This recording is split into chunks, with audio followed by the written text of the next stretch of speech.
हम आज हैं सहारनपुर जो समाजवादी पार्टी कार्यालय है उसमें उपस्थित हैं। और यहाँ पर कुछ कार्यकर्ता बैठे हैं, इनसे बात करते हैं कि इस बार जो देवरिया कांड हुआ और कुछ जो अन्य सहारनपुर का जो लोकसभा इलेक्शन है 24 का, उसमें क्या रणनीति है इस बार, क्योंकि बहन जी इस बार गठबंधन तो फिलहाल अलग है, तो उसमें क्या है उसमें पूछते हैं देवरिया में। जैसे देवरिया में माननीय अखिलेश यादव जी गए थे राष्ट्रीय अध्यक्ष, तो उन्हें एक पक्ष से मिलने की अनुमति मिली, दूसरे पक्ष ने मने कर दी या ना इनकार कर दिया मिलने से। फिर हालांकि वे दोनों पक्ष से मिलने के लिए गए थे,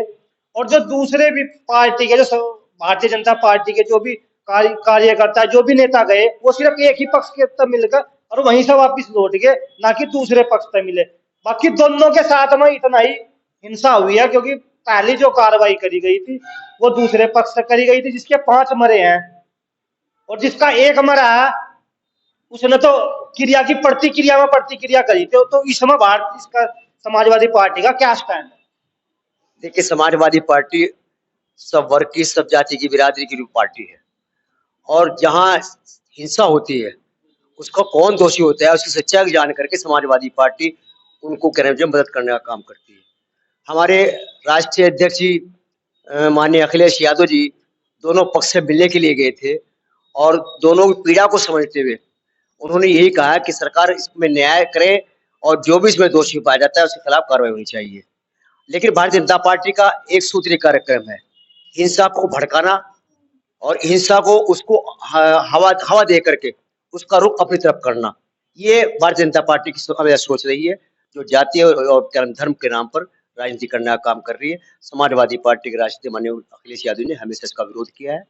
और इस पक्ष में है कि दोषी को सजा मिले और निर्दोष को बचाया जा सके। जैसे भाई अखिलेश जी माननीय अध्यक्ष, राष्ट्रीय अध्यक्ष समाजवादी पार्टी वहां गए थे, तो जो उनका कार्यक्रम था वो तो था दोनों पक्ष से मिलने का, पर एक पक्ष से मिला गया, और बाकी वहां पर मीडिया का भी प्रतिबंध लगाया गया, क्योंकि जो सच्चाई है वो दिखाई ना जा सके। और जो यादव जी है, प्रेमचंद यादव जी है, उनके घर पर जो आसपास जो नेता हैं, जो उन लोगों से यादव समाज से जुड़े हैं, उन्हें भी जाने की अनुमति नहीं मिल पा रही है। बड़ी मुश्किल से जाया जा रहा है, जो एक दो मिलने चाहता। बाकी जो दूसरा पक्ष है उसके आज आवाज अभी दूसरे जो उसके पार्टी से जुड़े नेता हैं वे भी जा रहे, जो समाज से जुड़े लोग हैं वे भी जा रहे। तो इस बारे में देखिए, हमने पहले भी आपसे कहा इस बात के लिए कि ये भारतीय जनता पार्टी हमेशा इसको दूसरा रूप देने का काम करती है, और जब कोई पीड़ित होता है और पीड़ित की मदद के लिए आप जाते हैं तो दोनों की समस्या, उनकी पीड़िता को समेलना चाहिए और उनके सही निष्कर्ष निकाला जाए कि कौन इसका दोषी है। और इसमें मीडिया, आप जो है अगर सच्चाई दिखाने का काम करेंगे तो आपका विरोध तो होगा, बल्कि मुकदमे काम कर दिए जाएंगे। आज भारतीय जनता पार्टी की सोच है कि जो भारतीय जनता पार्टी की नीति को उजागर करता है, जो जनता की समस्याओं का समाधान करता है, जनता के जो दोषी है उसके खिलाफ कोई आंदोलन करता है तो उसके खिलाफ मुकदमेबाजी करके जेलों के अंदर ठूसने का काम किया जाता है। भारतीय जनता पार्टी की सोच और रणनीति का हिस्सा है। जो भाई इस बार 2024 का इलेक्शन आने वाला है, और उसमें समाजवादी जो फिलहाल सहारनपुर का सांसद होगा, कई पिछली बार तो भाई गठबंधन से हाजी फजलुर रहमान जीत चुके थे। इस बार मायावती जो है बसपा गठबंधन से फिलहाल तक बाहर है, तो इस बार क्या समाजवादी अकेले चुनाव लड़ेगी या गठबंधन में लड़ेगी, या बीजेपी को क्या एक सिंगल पार्टी हरा सकती है? देखिए, माननीय राष्ट्रीय अध्यक्ष अखिलेश यादव जी का इंडिया के गठबंधन में बहुत अहम रोल रहा है, और इस बार जो है अहम रोल क्या है कि इंडिया वर्सेस एनडीए चुनाव होना है। एनडीए के अंदर जितना 28 दलों का या पार्टियों का गठबंधन है, उसमें एक पार्टी अभी अगर शामिल नहीं हो पा रही है तो वो उसका विवेक है।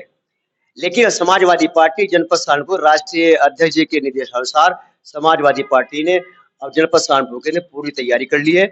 और अगर क्या नाम जो है हमारे हाईकमान निर्देश करेंगे कि समाजवादी पार्टी का उम्मीदवार को भेजा जा रहा है, उसको जिताने का भरपूर प्रयास किया जाएगा। जैसे भाई ये भाजपा पार्टी है जो ये जो अपनी अलग रणनीति लगा के हिसाब से चुनाव लड़ती है,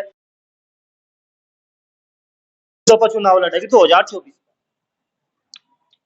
समाजवादी पार्टी जन समस्याओं को लेकर सरकार में भारतीय जनता की जो सरकार है उसकी जो नाकामियां हैं उन्हें उजागर करने के लिए, और भारतीय जनता पार्टी जो झूठे वादे करती है उन सबको जनता को बताने के लिए समाजवादी पार्टी जिन समस्याओं को लेकर मैदान में उतरेगी। भाई सरकार ने वादे बहुत करे, लगभग 8 साल हो भी चुके केंद्र में, अभी 24 में 10 साल पूरे हो जाओगे। और अगर आप शिक्षा स्वास्थ्य तो मेन मुद्दे हैं सबसे जो जरूरी है, हर आदमी की जरूरत है, उनमें फिलहाल अभी तक हमने पिछली वीडियो में भी आपको दिखाया था कोई ज्यादा खास अंतर नहीं आया है, जो कि तो है बाकी पोस्टरों में और जो एडवर्टाइज में उसमें ही विकास हुआ है, बाकी धरातल पर कुछ नहीं आया। तो इस बार अगर समाजवादी पार्टी आती है तो किस प्रकार का विकास करेगी या किन मुद्दों को लेकर आगे बढ़ेगी इस बार? जनता जनार्दन है, जनता सर्वोपरि है, जनता के हाथ में है सब कुछ, जनता सब कुछ देख रही है और मौका इंतजार कर रही है। और जैसे ही जनता को मौका मिलेगा और जनता खुद सबक सिखाओगी, भारतीय जनता पार्टी को जनता खुद सबक सिखाओगी, पहले भी सिखाया और आगे भी तैयार बैठी। तो भाई इस बार 2 बार भाजपा पार्टी जो है सत्ता में आ चुकी है और तीसरी बार है भाई, तीसरी बार देखते हैं, क्योंकि 2 बार आना एक वो होती है और तीसरी बार आना सबसे बड़ी चुनौती होती है। और विपक्ष भी कहीं ना कहीं भाई एकजुट होता नजर आ रहा है और इस बार देखते हैं कि समाज भाजपा पार्टी को टक्कर दे पाती है नहीं दे पाती है।